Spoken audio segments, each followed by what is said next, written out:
আমাদের গ্রাম অঞ্চলে যে ফার্মেসির দোকানগুলো আছে, ছোট বড় সবাই আমরা এই ওষুধগুলা খাই। এই ওষুধটার নাম হলো সার্জেন 40। সার্জেন গ্যাস্ট্রিকের ওষুধগুলো আমরা খাই দেন, এগুলা ভিতরে অরিজিনাল আছে, নকলও আছে। আপনারা হয়তো জানেন না।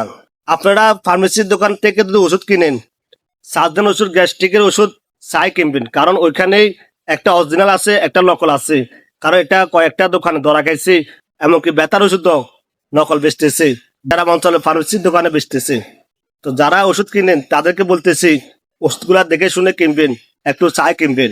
নকল সার্জেন কিভাবে চিনবেন, অরিজিনাল সার্জেন কিভাবে চিনবেন, আমি আপনাদেরকে বলে দিতেছি। গ্যাস্ট্রিকের ওষুধটা যখন আপনি খুলবেন, খোলার পরে আপনি দেখবেন ওষুধ সার্জেন যদি ন লেখা থাকে তাহলে মনে করবেন এটা নকল। আর ওষুধের উপরে যদি সার্জেন লেখা থাকে গ্যাস্ট্রিকের ওষুধের উপরে, তাহলে মনে করবেন এটা অরিজিনাল। চাই কিনি ওষুধ কিনে খাইতে চেষ্টা করবেন। আমার ভিডিওতে এখানে অরিজিনাল ভিডিও দেওয়ার অনুমতি নেই, তারপরে আমি একটা ছবি দিলাম, আপনারা দেখতে পারেন। আর সম্পূর্ণ ভিডিও দেখতে হলে আপনারা ইউটিউবে সার্চ করবেন, দেখবেন সম্পূর্ণ ভিডিও পেয়ে যাবেন। তো আশা করি আমার কথাগুলো বুঝতে পারছেন। আমার এই ভিডিওটা যারা দেখতেছেন তারা একটু লাইক দিবেন, আর বেশি বেশি করে শেয়ার করে দিবেন, যেন সাধারণ লোকে জানতে পারে, কারণ অনেকে জানে না নকল সার্জেন কোনটা।